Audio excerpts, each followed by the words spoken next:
Your Eminence, Cardinal Kurt Koch, Excellencies and dear friends, it is with joy that I greet and welcome all of you to this symposium. It is a special joy to participate in an event in a prestigious Israel institution to celebrate a document that revolutionized the face of Jewish Catholic and Muslim Catholic relations, transforming a discourse of contempt into a discourse of respect and collaboration. At the outset, I want to thank the organizer of this event because meeting like this offer a ray of light.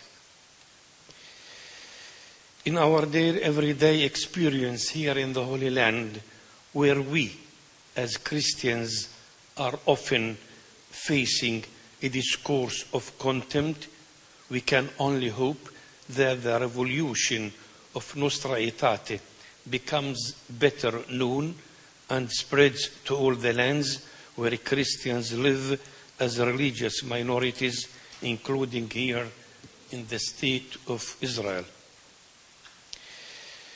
We have been celebrating this document a lot in recent weeks. In particular, I recall the celebration at the Gregorian University, which was followed by the audience with Pope Francis. Here, locally, we have had celebrations even with our Muslim brothers and sisters in Bethlehem. A full-day seminar with all the seminarians of the Holy Land, organized by the Assembly of Ordinaries, and other events that not only commemorate the document, but also underline its ongoing significance. In a world where there is so much anger, violence, and fear, Nostra Aetate offers a radically different perspective and calls us as religious leaders to promote a culture of respect and collaboration.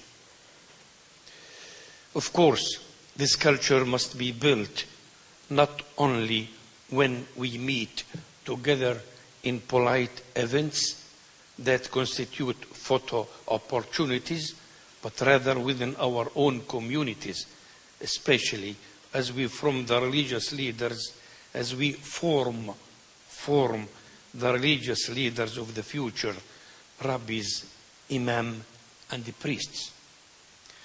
The measure of success is not in the occasional assemblies of colorful religious leaders, but rather in the ways that religious leaders speak to their own communities of faith about the other, each other. Undoubtedly, in our part of the world, Nostra Aetate remains more of a hope than daily practice because of the ongoing conflict between Israelis and the Palestinians. In fact, recently our meeting of the leaders of various religious institutions of the Holy Land, and here I see many members, have stopped because of the current situation. All the while that content and the refusal of the other dominate political discourse, especially in the words of our political leaders, we, who hope that respect and collaboration will develop, are doomed to failure.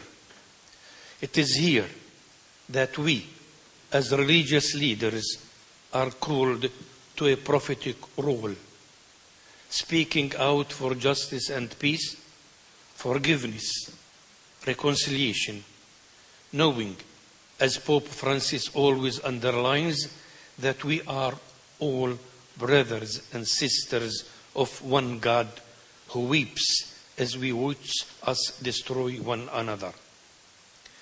Dear, we hope that this Congress here in this very place might arouse an echo throughout Israel, so that the hope of Nostra Aetate might indeed become a daily lived reality. We must always hope. With this, I bid you all welcome and hope that your deliberation might indeed bear much fruit. May the Lord bless you all.